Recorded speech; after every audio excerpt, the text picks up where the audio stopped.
When I got the job as a maid for the richest man in the city, I thought my life was finally turning around. His name was Mr. Harrington, and he wasn't just rich, he was billionaire rich. His mansion was like a palace, with golden chandeliers, endless hallways, and rooms I was too afraid to even peek into. But behind all the glamour, Mr. Harrington seemed lonely.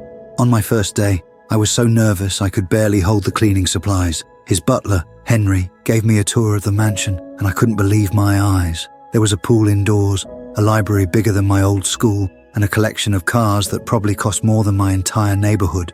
But Mr. Harrington, he was different, quiet, reserved. He barely looked at me when I introduced myself, just a simple nod before disappearing into his office. I thought, okay, this is just a job. Keep your head down and do your work.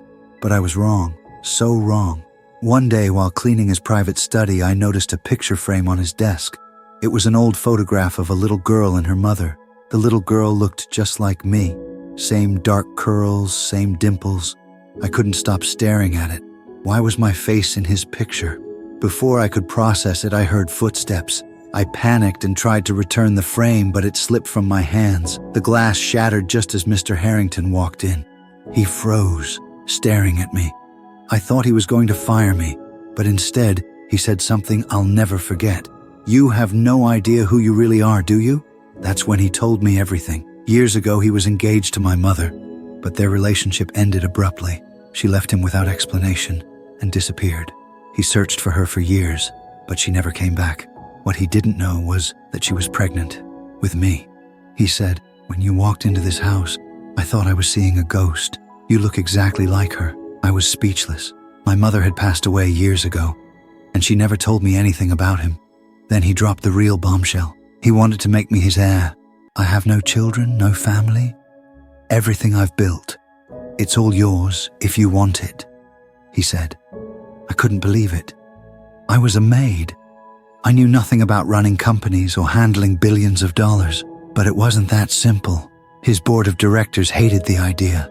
They wanted the money for themselves and were willing to do anything to stop me from inheriting it. The next few weeks were a nightmare. I started getting anonymous letters warning me to stay out of Harrington's affairs. Once, I even found my car tires slashed. Mr. Harrington tried to reassure me, but I could see the worry in his eyes. I had a choice to make. I could walk away and go back to my simple life, or I could fight for what was mine. But it wasn't about the money anymore. It was about my mom's legacy and the father I never knew I had. So, I stayed. I fought.